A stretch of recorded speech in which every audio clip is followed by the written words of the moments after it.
So we had the political emancipation of the continent and set up this great institution, and we don't get any benefit. But then 60 years later, the next emancipation, of course, is economic and investment. And by divine whatever, it lands in our country. So patience and perseverance is important. John, welcome. Thank you. When you see people in white, they are coming from Ministry of Finance. Thanks a lot for making it. For me, I just see this honor of this small country as we are, literally launching the political emancipation of the continent, and now some 60 years later, heading the economic emancipation, which is really the new war, But for us, what is even more enduring is the president's then declaration of the National Cathedral.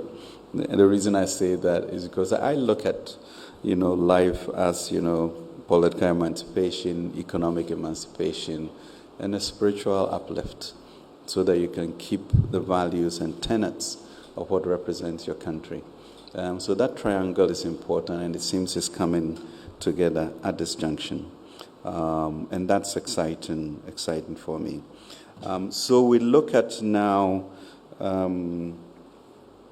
the AFDB having its annual meeting here, and as luck will have it, we had it last year, but it was virtual.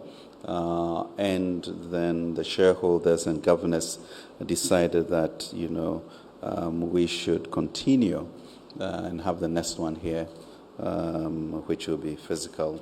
And so there we have it. The hosting is long overdue, but it's a great time because it's a time of significance that we have. So we'll host it, and the two main entities of the AFDB, as you know, Patrick, welcome, and that's the ADB itself and the Africa Development Fund for concession loans. So typically, about 3,500 participants attend the AGM. Given the COVID issues, we expect it to be about a third of that in terms of delegates. And this year is also the 50th anniversary of the ADF. So it coincides. And it's also the 50th anniversary since the passing of our founding president, Nkrumah. So we have all these global issues. We have the 50th anniversary of the fund, the 50th anniversary of the passing of Dr. Nkrumah, and we have the AFCFTA headquartered here. So today, 41 African economies are severely exposed to at least one of three concurrent crises: rising food prices, rising energy prices, and tightening financial conditions. Finance ministers now call it, the dreaded 3 Fs of food, fuel, and financial conditions. And that is just rippled through all of Africa. Food prices easily about 34% higher. Crude oil prices some 60% higher. Global inflation has risen. We saw our numbers yesterday moved to, I believe, 23.6% or so, and a good chunk of it being imported inflation. So we truly are at our wits' end on the continent as to how to address these issues. And the numbers of people who are impacted is quite scary.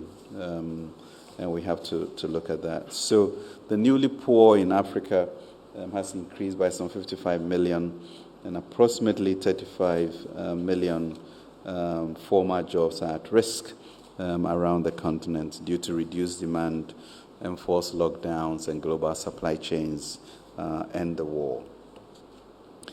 So this toxic mix of challenges persists even as the continent recovers, or we try to recover from the devastation of the COVID-19 pandemic.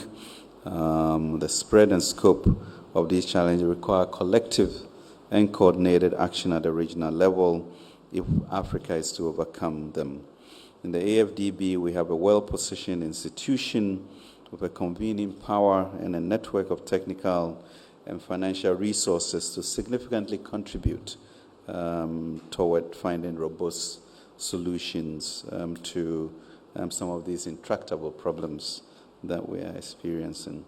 So the theme this time around is achieving climate resilience and a just energy transition for Africa. So the 2022 AGM is significant as it is the first physical meeting since 2019. Therefore, we must take advantage of this seminal AGM to advance discussions on building resilience, addressing financing gaps, and narrowing the continent's physical and digital infrastructure deficits. As a privileged host also of the AFCFTA, we are also providing an opportunity to advance the costs of economic integration in response to some of these challenges during the annual general meeting. Indeed, on the sidelines of this meeting, we also have 30 indigenous industrialists, 5 fintechs showcase their services and products. Ladies and gentlemen, the annual general meeting will be attended by ministers for finance, governors of central banks, leaders of local international finance and development organizations, captains of industry and civil society, and organizations from the 81 member states of AFDB made up of 54 regional and 27 non-regional members. So at this meeting, there will be a formal opening where President Nana Akufo-Addo will deliver the keynote address and closing ceremony, which will be web streamed and also televised. There will be a presidential dialogue on Africa development challenges and opportunities. The president has invited about 10 other heads of states to be here. They will be in 2 groups, really talking about the issues that are pertinent to the transformation of our continent. So that is going to be very exciting for us to see the minds and vision of our leaders. We'll also have 4 statutory sittings of the Board of Governors. Those are closed sessions, some 4 knowledge events in terms of building resilient digital economies for Africa, climate resistance in Africa's food systems, green jobs for youth and women, and the seminar on special drawing rights will also happen. Then we'll have an Africa Day event coinciding, as I mentioned, with both the 50th anniversary of the passing of Dr. Nkrumah and also the 50th anniversary of the ADF. But that will be a very exciting day with culture, speeches, youth, exhibitions, etc. So I believe that hosting this high-level event in Ghana will help convey our collective appreciation to the AFDB as a long-standing strategic partner of our country. Through an enduring partnership with the bank, Ghana has undertaken significant infrastructure developments, including the Pokwasi Interchange, Terminal 3, Awoshi-Pokwasi, and Fufolso Solar Road, and then also the Savannah program in the north for agriculture.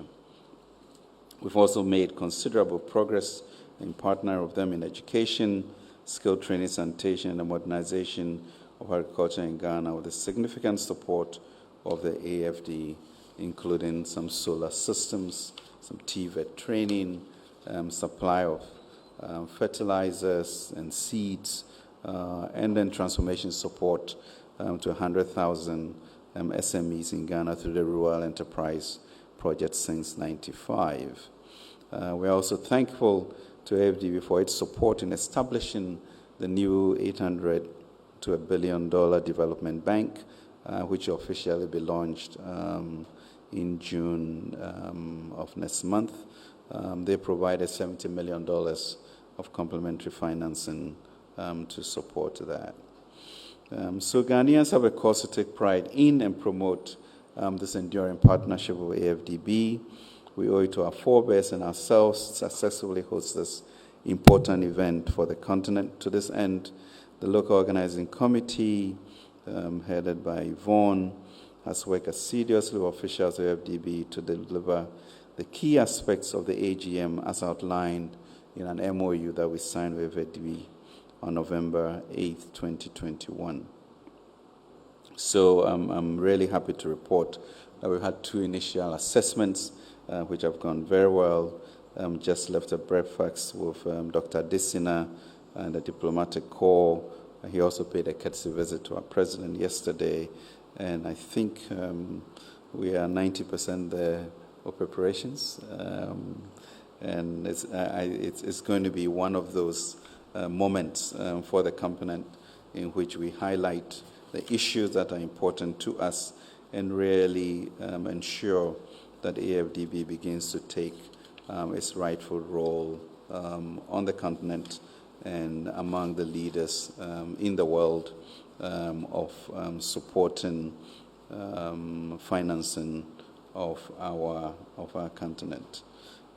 So some of the key issues that we will hope to achieve at the summit is how to push our non-regionals to acknowledge that the ADF, which is the concession financing, we should be able to go to the capital markets to leverage its 25 billion equity so that we can bring more resources to the continent. The reason why it's important, 2 reasons. One, when a country, African country, goes to the market, you end up getting an interest rate of at least 8%, whilst people like Greece will get about 2%. If we are able to use the ADF to issue bonds, they will get it also around the 2% and unlend it to us at a cheaper rate. So we need a collective lobbying effort to get countries to do that. But also significantly, apart from getting that resource, they are able to leverage it about 4 times. And so it increases, the supply of long-term funds for our development on the continent. So that's important for us, and we need to push for that. The other issue is also a recognition that donors and the multilaterals, the Bretton Woods, they cannot really meet the demands that Africa has. And the key is in our ability to assess pension fund money in the West.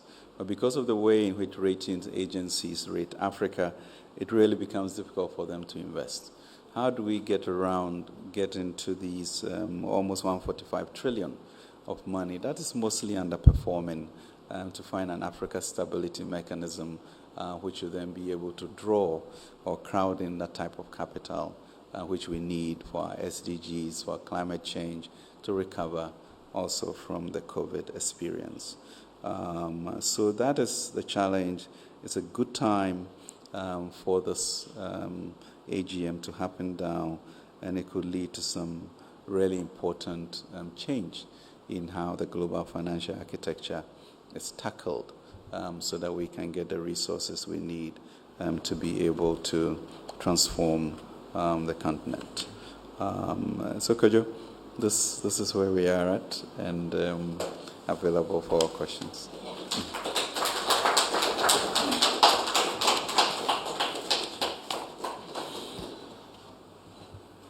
Okay, sir. Yes. So, Minister, thank you. As Minister resumes his seat, we will be in a good position to take your questions. And as is customary, we'll take them in batches of about 4. Please keep them as straightforward as possible so that we can see what you are looking for and get your answers. Minister has explained the purpose of the annual meetings, the historic nature of Ghana's hosting of these meetings in 2022, and the kind of expected benefits that we have in mind, both for, may I say, the homeland or the motherland and the continent. So it's a good time for your questions to take them now. Can I get the microphone? Yes, sir. Microphone is ready if you have questions. So we'll start from the back. Are there others? So I have two at the back. Let's start with the two at the back. Please introduce yourself and then let's hear your question.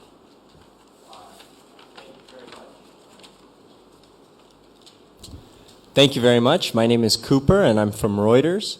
And I would just like to know, given the challenges from ratings agencies and the difficulties in securing financing, after having attended the recent IMF and World Bank meetings, has your openness to seeking out financial assistance from the IMF changed at all? Thank you. Yes, there's a lady at the back. My name is Nancy Vokania from TV3. I'd want to find out from the Honorable Minister if Ghana is considering the World Bank's advice to set up a creditor committee to renegotiate with our creditors. Sorry, can you speak up? If Ghana is considering the World Bank's advice to do what? To set up a creditor committee to renegotiate and restructure our debt situation. And then also, I'd want to find out what effects the persistent undersubscription of T-bills is having on our revenue mobilization so far. And also, if it's allowed, a question on the e-levy deployment. There are challenges now with deductions and so on. Would want to know if, so far, the revenue numbers look good, and does it look like the collections from the e-levy will give us enough fiscal ease to do some of the things that we've planned to do with the e-levy? Thank you, Nancy. Minister, just to recap, Cooper is asking whether there's a different position on a possible financial assistance from the International Monetary Fund following the spring meetings and the advocacy that you've been up on. Nancy is asking what's our disposition to a suggestion that Ghana sets up a creditor committee to renegotiate or restructure our debts. She's also asking whether the reports of some auction failures have any implications on government's liquidity position, and is further asking whether the early challenges of e-levy implementation will affect in any way our fiscal projections for this year. Those are the first two questions I have. Are there any other takers before I go to Minister for responses? You have a question? Yes, feel free. Microphone, please. Yes, my name is John Awuni Kesben. According to some global cocoa marketing company statistics, 2020, the cocoa industry was valued around $12 billion US. But when you go to the chocolate industry, it is in excess. By 2024, it will be around $124 million. So this particular annual general meeting, will it be one of the things they will be discussing? Because we're looking at cocoa, which is one of Africa's biggest supplier, we only get few or some small amount of it as compared to the chocolate industry, which Africa don't process. Will it be one of the areas they will be considering in this annual general meeting? Thank you. Thank you. I think it's straightforward and understandable. Minister, I want to invite you to the podium to respond to the first batch of questions for us. Thank you.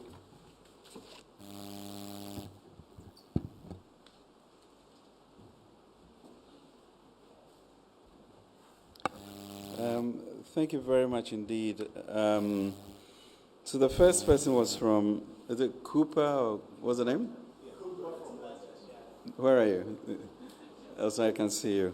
You know, all the white folks are just interested in us becoming, being in a program with the IMF. And I always wonder why, you know. So Cooper, why that question? And let's say there are two, I mean, we are members of the fund, is that correct? There are two major points of intervention that we have from the fund. One being the advice that we get because of the, you know, phenomenal expertise that the fund has. And then secondly, these program interventions, which bring us some resources. I think if you see from the budget that we constructed for 2022 and the subsequent announcements that we have done, Clearly, the issue of Ghana having the capacity to think through consolidation exercises and also discipline itself with regards to the 20-30% cuts, etc., that we have shown, clearly a direction that I guess even in a sense the fund may be hesitant to push any further with regards to that. So clearly, with regards to sort of philosophical alignment about realizing that we needed this type of consolidation, we have done that. Then we get to the issue of our debt level for the financing, which dovetails into the World Bank's, Nancy talked about the World Bank's advice on the creditor committee. And the question then becomes whether the fund would have the type of resources that will require to really inoculate a program for the debt. And that is a question that is hanging, whether they can. But we have committed, as you know, to not going back to the fund because, in terms of intervention with policy, we are right there, and the fund notes that we are completely in the right direction. And so the issue is validating the program that we have put in place, and then, in my view, supporting us to find alternative ways of financing or refinancing our debt, reprofiling it without needing to be with the fund. And I think there's general acknowledgement that should be thought of as the first port of call, and we are doing it. The issue of restructuring debt, it's a very complicated issue, especially with the private sector and the Eurobonds, etc. And we need to decide ourselves on what type of structure will be useful to us. We have essentially about 50-50 with regards to domestic and external debt. The domestic debt, of course, has interest rates about 3.5 times what the foreign debt is. And then we look at the profile, and clearly the foreign debt in terms of impact really begins to hit in 2025 with regards to our Eurobonds, etc. So solving the domestic debt conundrum is what we should be looking at, and that is where we are putting our minds as to how best to do that. Auctions, which have been problematic in the past few auctions, I think it's stuff that we have to deal with. And of course, it gets complicated even more with the increase in interest rates. And we need to just confront that and see how we can reprofile that to give us fiscal space. So that's something that we are working on to manage that. We are, as a matter of fact, running a budget deficit, which essentially connotes that, our revenues are below our expenditure, and that's why the intervention of the e-levy was so important. We announced the budget, I guess, November 17th or so, and it wasn't until that miracle day of March 29th that we got through Parliament with that. I'm very confident that it opens a whole new vista for our tax handles and a way in which all Ghanaians would also be paying something. I don't know of any program which has technology involved that will not have teething problems. But certainly the cataclysmic, pronouncement by our people on the other side is not happening. I think we pretty much have it under control as much as you can. We started on May 1st. we were blessed with that being a period of a holiday for 3-4 days. So we saw the issues and began to tackle them. Will there continue to be certain technical issues? There will be, but certainly not the Armageddon that was pronounced for us. I think we are a country moving really forward. You've discovered a tax handle which does two things. One, from 78 billion cedis of mobile money transfers to maybe almost 1 trillion last year. And therefore, you begin to see how e-commerce and technology becomes effective. And that will be good for the country. And then secondly, of course, the sense of unfairness that some 2.4 million people are paying because they're in the formal sector and nobody else is paying, bringing everybody else on board, as small as it will be. But we also were clear on the issue of regressive taxes, which says that you don't overtax the poor. And so the first 100 cedis was not being levied, and that is about 3,000 cedis a month in effect. We know our salaries are not that high. So truly, most of those that people advocate as regressive taxes are not affected at all. And if you have 200 cedis, I'm sure you can do it in 2 days, and therefore there will be a zero impact.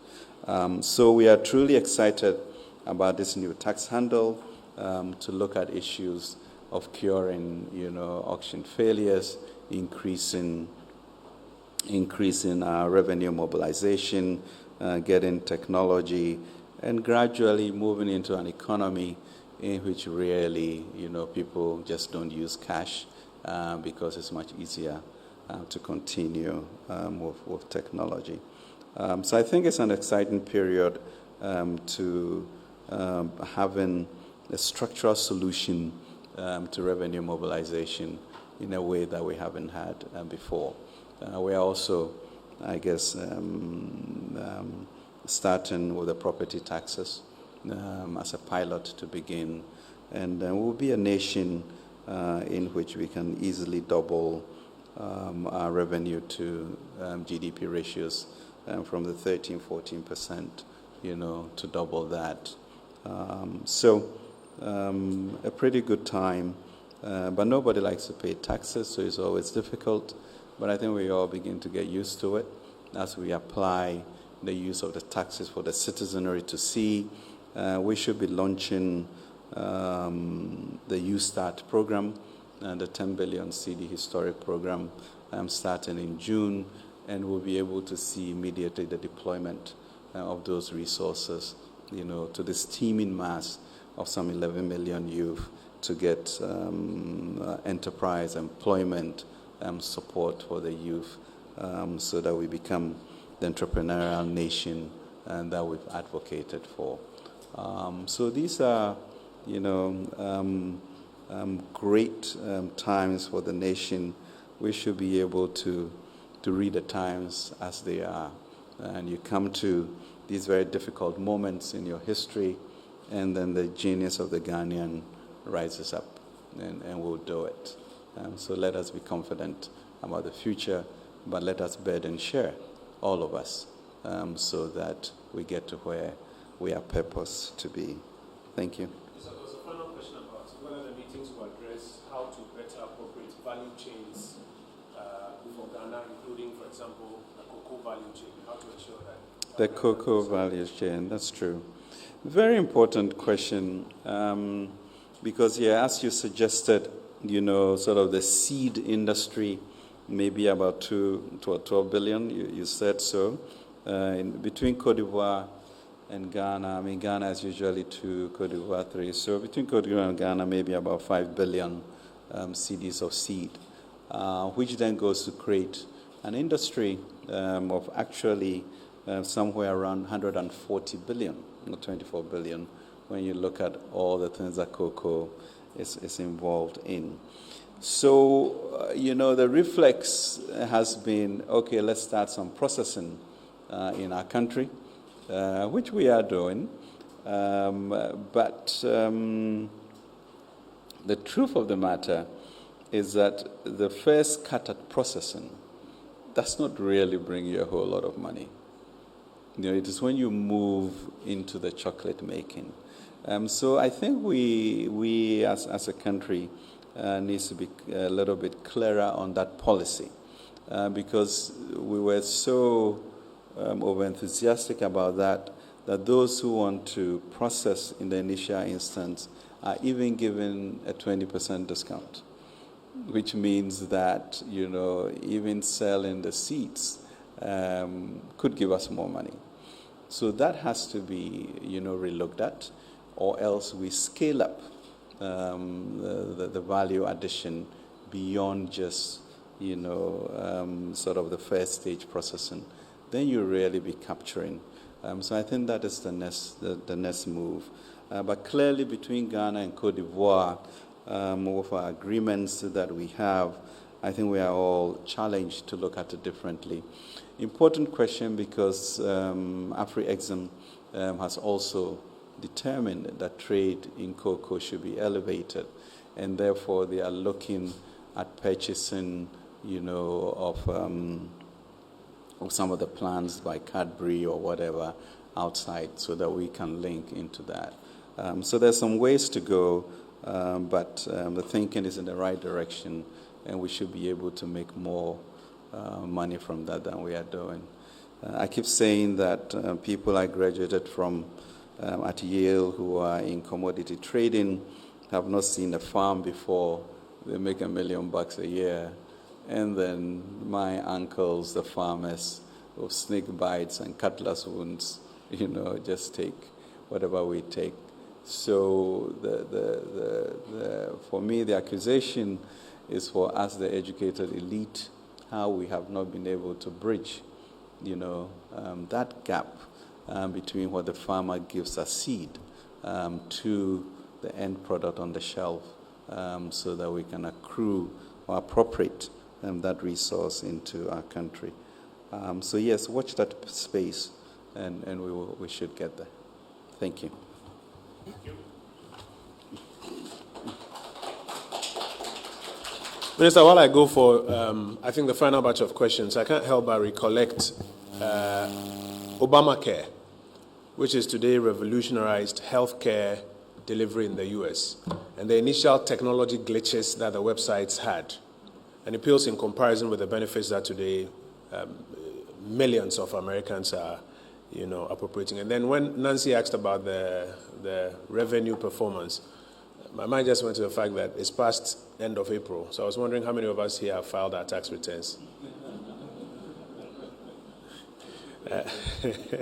April 30th is the day that you have to file your tax returns.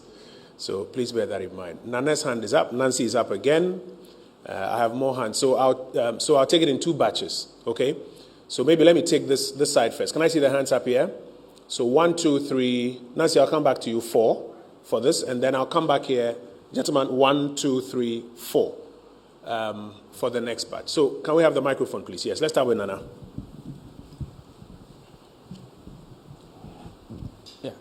Good morning, Honorable Minister. My name is Nana Poku from Daily Searchlight. I have 3 questions for you. 1, is the meeting going to consider introducing some mitigation measures, as it were, to cushion the masses in the face of these economic challenges on the continent? Secondly, is the government contemplating introducing new taxes to fill in the gaps, the revenue gaps, and the fiscal imbalance or shortfalls? And thirdly, what does the rising inflation in this country or in Ghana hold for us as a people? Thank you very much. Good morning. Regarding the implementation... Kindly introduce yourself to us. My name is Salom Bobiji, the Final Newspaper. Salom. Yes, please. Yeah, go ahead. Regarding implementation of the e-levy and revenue mobilization, a friend who lives outside the jurisdiction wants to know if I have an active mobile line in Ghana, a Momo account in Ghana, but I live outside the jurisdiction, and I send money to someone in Ghana from where I live, will I be subject to the payment of the e-levy if I exceed the threshold? Thank you. Solomon, I'll hold that question for GRA. I told you GRA will be coming to do a detailed presentation on those ones. So I'll hold that question for GRA when they come. So please pardon me for putting it in the holding tray. Yes, sir. Hi, my name is Emmanuel Ijab, and I'm from GH1 TV. Now, Emmanuel. Yeah, the real question is, inflation is up. We are suffering a twin crisis by COVID and Russia and Ukraine war. But the real question for the Ghanaian consumer is the inconsistencies with the price hikes. Transport fares are up. You go to the market, people are increasing them. The real question is, should we have a regime where government controls by how much people decide to increase prices? So some are asking whether we should go back to the days of price control, Minister.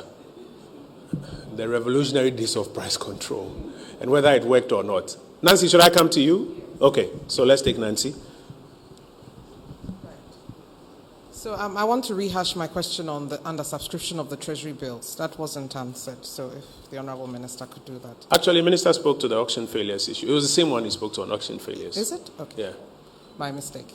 Right. So there's been an indication that the JAPA is being relisted on the Ghana Stock Exchange. If we could get an update on that and what Ghanaians stand to gain from that. And there were some salary cuts for some government officials and so on. Would want to know if we've been able to obtain some fiscal ease from that, because it looks like all the government workers are asking for increments in salaries. Are we able to do that at this time? And then, I think that for now. Those are 3 questions already. Okay, so let me just rehash these questions, and then we'll get answers, and then I'll come for the final batch here when Minister is done. Nancy asked 3 questions. Is JAPA as a transaction being relisted? And I think while we are having that discussion, we must bear in mind the conversation between, or the difference between the monetization of mineral royalties and specific transactions that may be developed in pursuance of the monetization. I think JAPA was one specific transaction that was being developed in pursuance of the concept of monetization of mineral royalties. And you're asking whether JAPA as a transaction is back on the table. I'll get Minister to respond to that. You're also asking whether the salary cuts, and Nancy, with your permission, let me broaden that. Minister, the intervention measures that were mentioned by government, even broader, including the salary cuts, are they yielding any impact that from your desk you can begin to observe? And then Nancy is asking a 3rd question. What is government's position on the agitations for increased salaries? What is government's position on the agitation for increased salaries? Emmanuel was asking whether we can go back to the era of price controls because of how inflation with its various components is performing. And then Nana Poku also asked 3 questions. Will the annual meetings possibly discuss continent-wide cushioning measures as these global challenges appear to be escalating? Is the government of Ghana contemplating new revenue measures?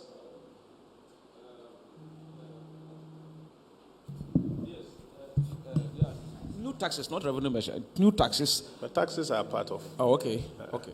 Taxes are part of revenue measures.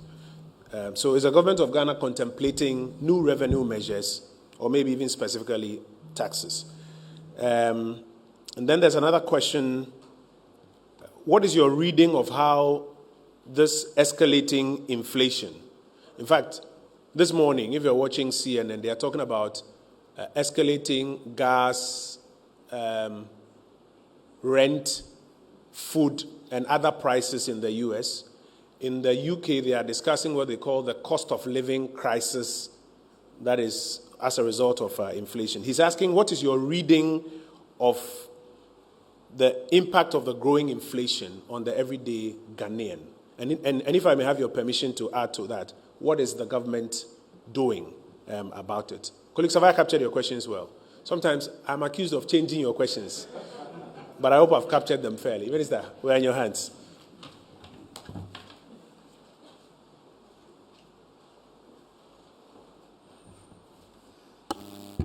Yeah, sometimes I wonder whether Kojo is on your side or my side. He frames the questions so succinctly you can't, yeah, but thank you. I mean, I think Nana, you asked a really crucial question, which really, in a sense, underpins, all the questions that have come. And at the end of the day, it's lives and livelihoods and how we manage our way through. I think what is good is that at least the country is beginning to acknowledge that this is a global menace. At first, it was a pretense that, it's only Ghana and therefore, but I think everybody is quite clear about that. And even the 23.6 inflation, maybe a little bit more than half of it is identified as imported inflation. But be that as it may, that's a reality. And what are you going to do about that? And then when you then follow up with a question which asks for new taxes, then I get a little jittery because, you've asked the pertinent question at the beginning, how do I then bring new taxes, to bear at this juncture when food taxation or inflation, is a tax on everybody? And how do we go forward?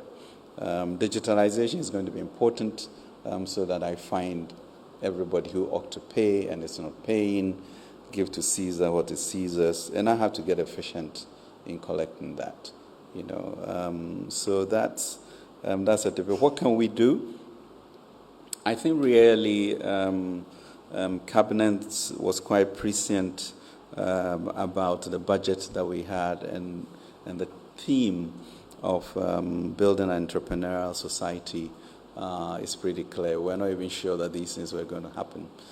So the 10 billion CD intervention, where you are then going to have people create their own jobs, and have work to do, is going to be important and enhance productivity towards this. Because imported inflation, what are you going to do about food, fuel, and financing from out there? The question is whether you can get our people working, whether our people can be more productive, so that we move towards, an environment in which lives and livelihoods are protected, but people are in control of their destiny. Because we just have to deal with a new world order, and the tail of these things are usually long. The COVID tail is long. Now the Ukraine war is also going to affect that. So yes, we need to find a means of bringing skills, technology, and appropriate financing. And once again, I'll give it to the Cabinet for thinking through this whole intervention of a development bank, where, the questions were, well, why another development bank? What is it going to do? Now we see what that is, $800 million of that, to be able to give long-term financing to various financial institutions so that credit will be made available. Co-join it with the Youth Start program, which will launch in June, and you begin to see, I guess, new energy, a sense of being able to chart your own future and burden share to go forward. It's not going to be easy, but really you are building a much more resilient society that will fight through this also. So that's how I look at it in general. Implementation of the mobile money, Minister said, GRA will be here for that, but really, if you're foreign or foreign-based and you are sending money to your people in Ghana, my jurisdiction does not get there, so there's no way I can tax you or levy you from that side. Yeah. Then I think Emmanuel talked about inflation being up, and the price controls. So where's Emmanuel? Yeah, I think for me, what is interesting is that if you are able to ask a question of the magnitude of price control, then you should have investigated what it did or did not do for our economy. And if you definitely believe that it was good for us, then I'll take the question. But if you have researched it, I'm sure you'd have dropped the question. You know what I mean? Yeah, that's why we all go to school, so we can research. So, Emmanuel, price controls are very difficult things. I think it completely derailed Nkrumah's policy. It led to favoritism, because you have to come to my office for a chit, and this and that. And we want to get rid of all of that sort of control of your life, and then somebody gets to import and doesn't import, and you are unleashing something that you may not want to experience again. So how do we get through this, believing that if we're able to find resources for the Ghanaian to then do their work, that will then increase the productivity in our system for us to go there. Or as government is in your life everywhere, and truly, that's not what you need. Yeah. So let's see how we can work around that. Nancy maybe talked about Ejapa. I mean, my firm philosophical belief really is that the capital markets are meant for something that will lead us to equity resources, and we are not leveraging on it. And therefore, the question, it's not a question of whether monetization of mineral royalties or listing of the company is bad or good. It is good because that is how you raise resources. The question is the process of doing that. If we have a problem with the process, let's articulate it, let's cure it, but let's not drop, something that will be good for us and reduce our debt exposure. So those are two very different questions. How best to do it, as opposed to don't do it.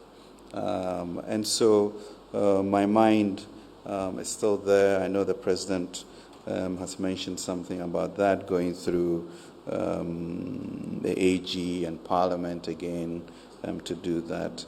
But it's not something that I think is an asset to the country that one needs to drop. You need to examine all your equity and debt positions and make the best choice for the country, not a fleeting instances. We would never have done senior high school if we listened to other people. That's 400,000 lives now, that have a chance to do something. We would have stopped short at e-levy because of the noise. And suddenly we have a tax handle that will be phenomenally important for the country. So we need to look at that.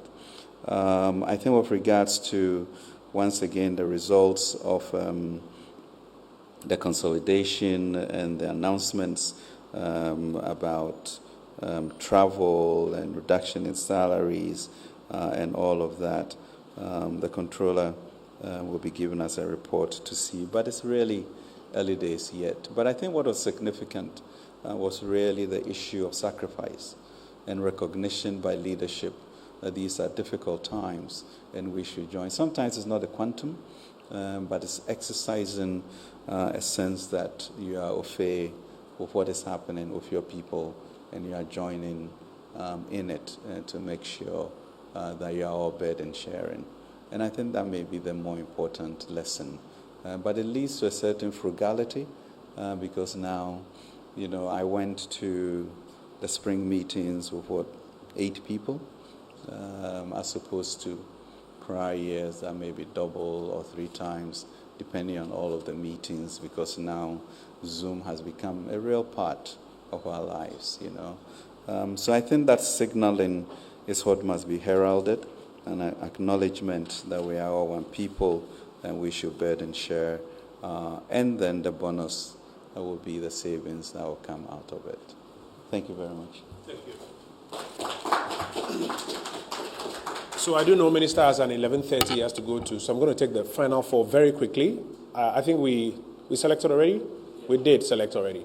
So can I see your hands again, those who are selected? The final 4, 1, 2. I think the last 2 have given up. So let's go. Yes, sir. Yeah, so let me see your hand so that we can draw the microphone to you. Yes, 1, 2, 3. Where's the final one? Yeah, my 1, name is 2, 3. Yes, go ahead. My name is Issa Mohammed with the Ghana News Agency. Issa, let's be very quick. Yes, the annual general meeting, what's the budget associated with it as Ghana is hosting it? My second question has to do with the PIAC report on the stabilization fund, where the capping has been reduced from 300. Can you please speak up, please? The capping for stabilization fund, according to the PIAC report, has been reduced from 300 thereabout to 100 million. That was somewhere in 2020. And now we are in 2022 with e-levy coming on board, and then are we likely to see it being reverted to the... Okay, so do we plan to reverse the cap?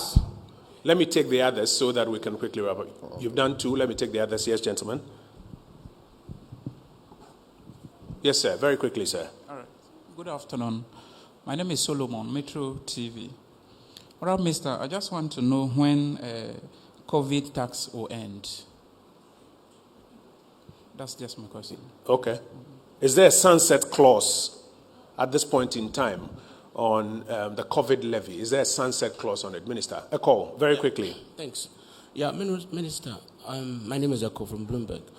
On the back of government, should I call it failings in the treasury bill market, would you consider? Do you think that a rate hike by the central bank may help you in any way?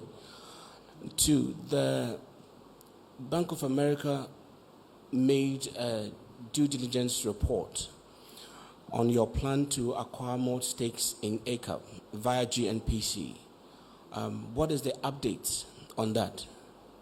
And then finally, Shirano is... Echo, I'll take it at 2 so that I can hear your other colleagues. Yes, lady. I hear you. Yes, madam. Let me hear you very quickly.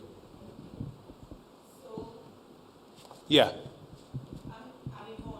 From GBC Radio. So there are concerns that government wants to use funds accrued from the e-levy as collateral to go on to the bond market. So if government can give some assurances, if... Is that in the consideration? Yes, madam. I'll give you the final word. I'm Natalie from City FM. I want Minister to rehash the specific measures the government is taking in place to check the inflation. He wasn't too specific on it, so. Okay. The measures on inflation were announced. Okay, thank you. They were announced at the Finance Ministry some time back, so we will share with you the details as were announced there. We don't have much time, so I want to quickly go into the questions that are new for today. Is there an indication of a budget for the annual meetings? Is there a plan to reverse the capping of or to return the cap limit on the stabilization fund to where it was earlier? Do we plan to reverse that one?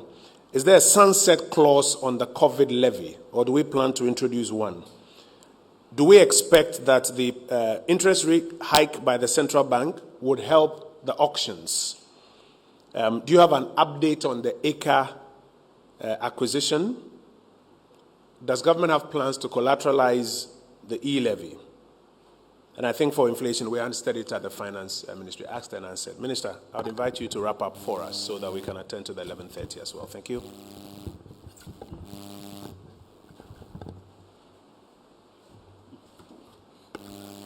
Thank you very much. There seems to be very little interest in the AGM that I came here for. Because I guess I haven't been around since the town hall meeting, so maybe we should do this more often. But thank you very much for your time, indeed. With regards to the annual general meeting, the bank usually takes care of all the foreign-related stuff, and then we take care of the domestic. So I don't know that it's sort of a huge thing on these expenditures. Then you wanted to know about the capping, removal of the cap or reduction from 300 million to 100 million. So the question, I guess in a sense that you may have a feeling that the COVID problems and the difficulties of our deficit are over, and so we should bring back to 300 million. Is that where we are leading to? Because we see, I like us to be very analytical about these questions, because that is then an assumption in a sense that the troubles have changed. But we know that the troubles are compounding. And so in the same vein, then you ask, how am I going to help with lives and livelihoods? And we are running a deficit. So you put that together, and that question might be superfluous, you know. Let's think through that. We do need that resource to support, our education, our employment issues. So until such time as we get a clarity on the end of the long COVID tail or the Ukraine crisis, we'll monitor to see how best it suits the country. So Metro TV's issues of the COVID tax ending sort of falls within that same category. Are we out of the woods to then take that off? And I dare say that we still got some ways to go. Then there was a question about central bank rate hikes and whether they will help the auctions. Yeah, central bank. Central bank really, in terms of the monetary policy and its autonomy, it looks in a way at sort of the broad sense of the economy and decides on where it wants to go. The last time it raised rates, and now there's an increase in inflation, I'm sure. And next week, I guess, an MPC. Yeah. So not only will they just look at the increase to 23.6%, but actually determine where that came from.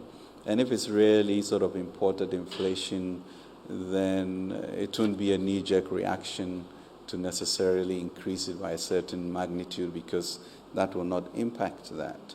But they are very analytical in the way they look at things.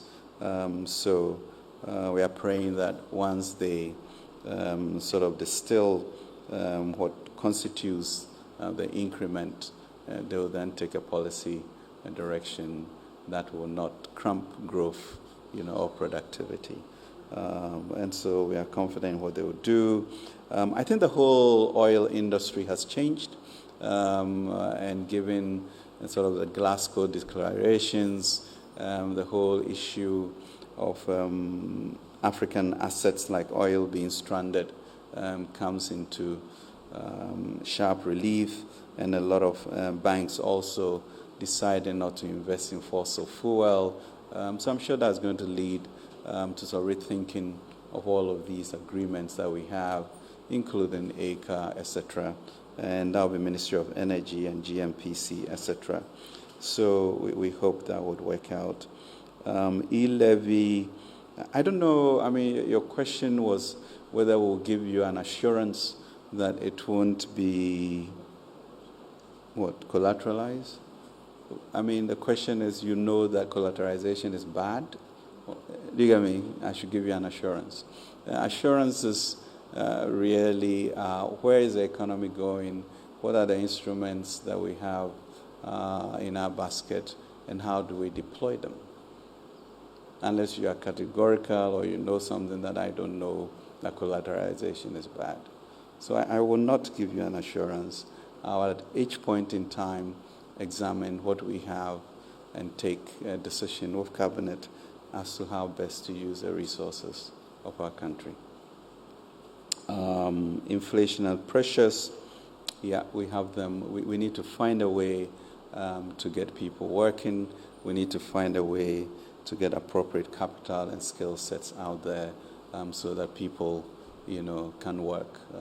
And then we fight inflation that way. But certainly, the Africa Development Bank itself is looking through a 1.5 billion sort of intervention in the food crisis because by the very nature of what is happening now, we are losing about 30 million tons of food that come and maybe 2 million tons of fertilizer, which will lead to about 20-30% reduction in productivity. So we have to find a way to get fertilizer to our people and also resources so that we've been very lucky with the rains, so we can mobilize and store to be able. Fortunately, a lot of warehouses were built through the SDI project, and that's what we'll begin to look at to fund it. So thanks.